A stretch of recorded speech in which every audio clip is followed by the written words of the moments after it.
So we're just going to take a look at a couple of examples on page 9, and then we'll look at page 10, the last page of the Unit 2 packet. So on page 9, we have some example problems. The top part's true or false, so using your notes to answer that. And then at the bottom part of this, we have some orbital notation, electron configurations, and noble gas notations. So I'm just going to do one example from each section. I'm going to do them a little bit out of order. I'm going to start down with electron configurations. If we were trying to identify the element that has the following electron configuration, we're given the whole story, and I could follow through the periodic table top to bottom, left to right, until I find this element. The kind of shortcut way to do it is we really just need to know the last piece of the electron configuration, and I can find which element would end in n equals 4, energy level 4, which means row 4 of the periodic table, in the S block, and it's the second element over in the S block. So with that information, I'm looking for 4, that's row 4, 1, 2, 3, 4, in the S block, which is this section right here, and I know it's in row 4 in the S block, and I know it's the second element over. So 1, 2 would be calcium. So we can use that, kind of the shortcut, to figure out the element.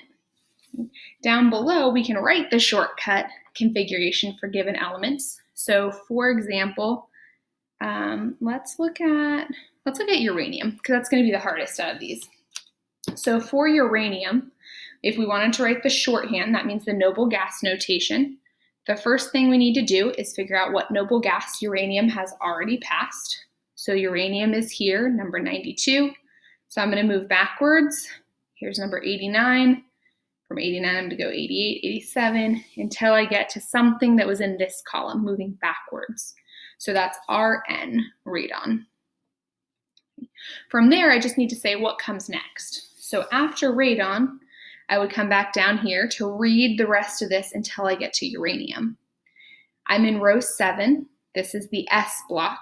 So 7s1, 2 would get me to radium. So 7s2. From there, I would go right here, which is actinium. Actinium is actually part of the D block. It belongs right here. That's why there's this line, because these two elements really belong up here. Those are those two elements. So this is row 7, but when I go to the D block, I subtract 1. So instead of this being 7D, this would be 7 minus 1 is 6D. And I'm only going one box over in the D block. I'm not continuing over here. So this is 7S2 and then 6D1.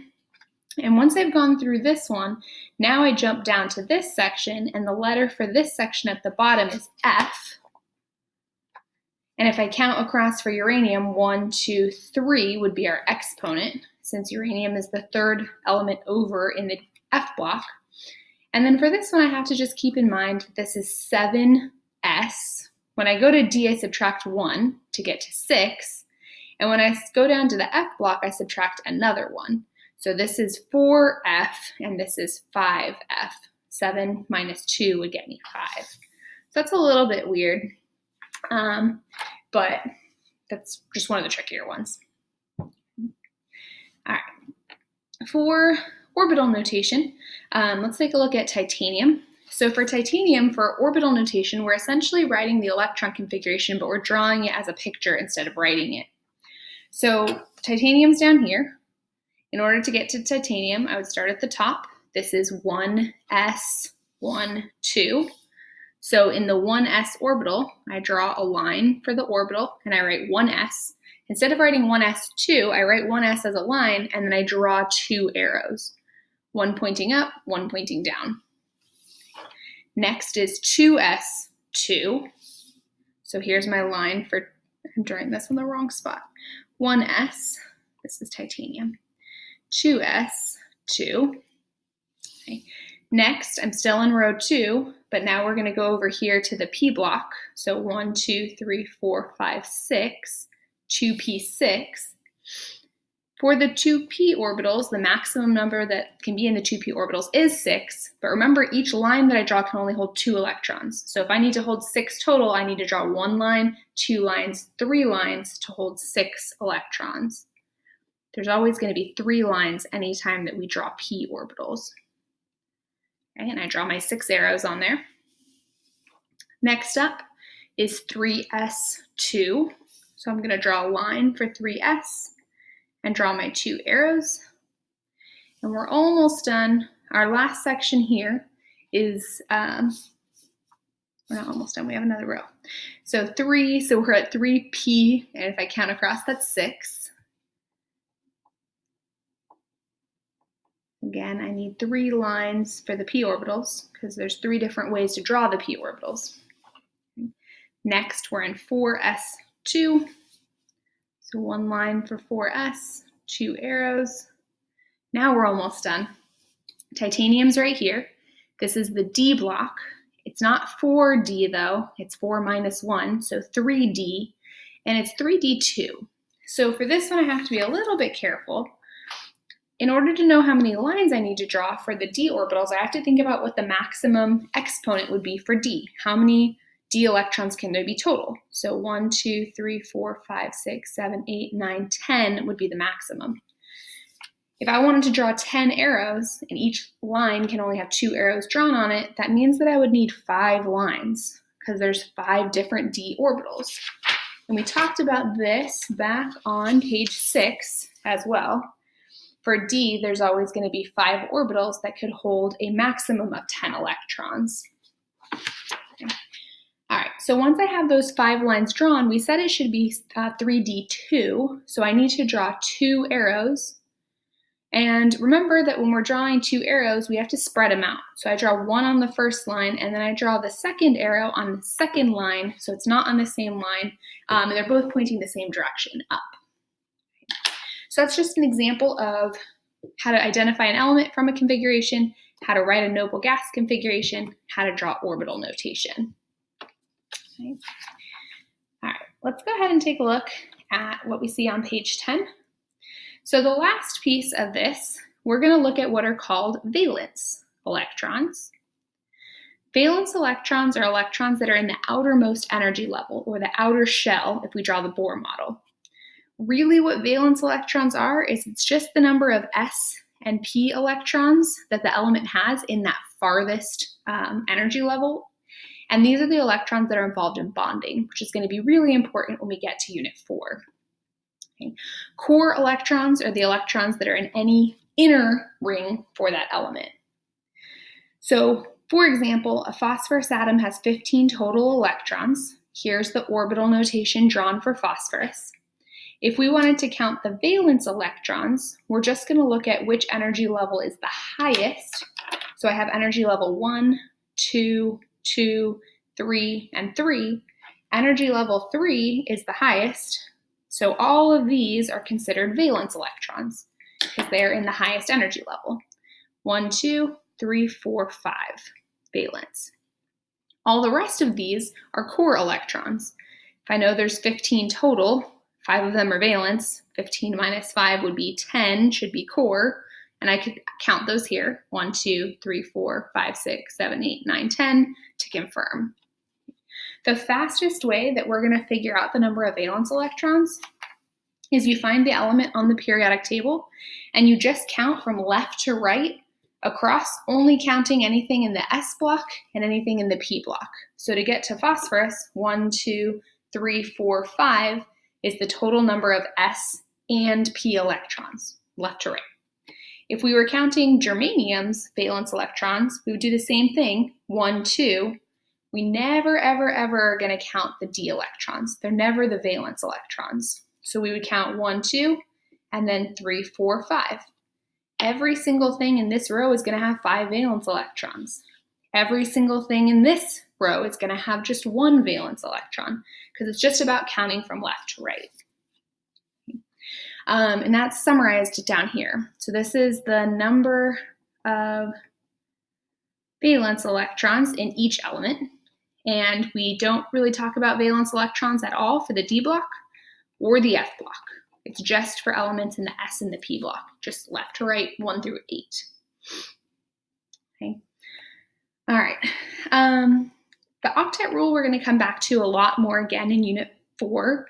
So the octet rule This prefix oct, like octopus has 8 legs, so oct means 8.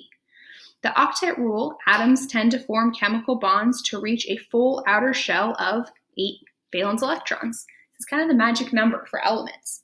Elements are all trying to get to 8, and they might gain electrons, they might lose electrons, they might share electrons, but their goal is how can I get to 8? So for example, phosphorus, up here we said had 5 valence electrons. So if phosphorus wanted to get to 8, it could either lose 5, because if it lost 5, it would go backwards to the previous row, or it could gain 3 to go forward to get to 8. So the phosphorus atom on our previous part of the notes would gain 3 electrons to reach a full valence shell. If an atom gains 3 electrons, it's going to have a charge of 3 because of the 3. And then remember that electrons are negatively charged. So if this atom gains something that's negatively charged, it's going to have a charge of -3 or 3 minus. This phosphorus with a charge of -3 would have the same electron configuration as one of the other elements. So if I look at phosphorus, if it gains 3 electrons, instead of having 15 electrons, now it has 16, 17, 18 electrons, and now it looks like argon. Okay. We talked about this vocab word earlier. When an atom and an ion have the same electron configuration, they're called isoelectric or isoelectronic. That just means they have the same number of electrons. So phosphorus with a charge of -3 is isoelectric with argon. Other examples of this, sulfur has 6 valence electrons. It gains 2 to become like argon. Chlorine has 7 valence electrons. It gains 1 to become like argon. Potassium is over here. It has 1 valence electron, and so what it does is it loses its electron to get to 18 to also become like argon. Okay. So all of these have the same electron configuration. They all end right here at the end of the 3rd row, and their electron configuration is 1s2, 2s2, 2p6, 3s2, 3p6. And we could write that out for any of those. They all have 18 electrons and they end at this box right here.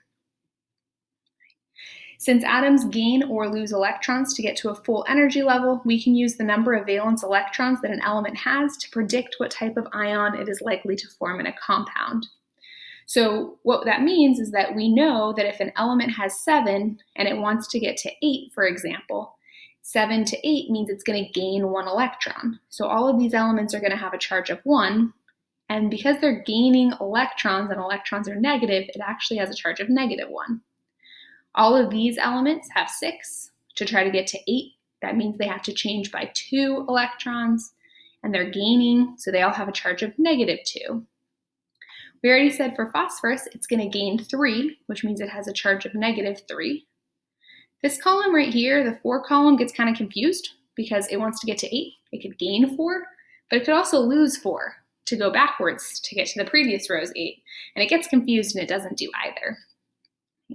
Starting over here, when we have an element that has 3, it could gain 5, but it could just lose 3 and go backwards.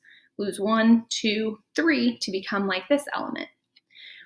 It's easier to lose 3 than gain 5. Right? If you're trying to change by 3 or 5, the smaller number is easier. So if we're going to lose 3 electrons, it becomes a charge of +3. Over here, these ones will lose 2 electrons to become +2. And in this column, they'll lose 1 to become +1.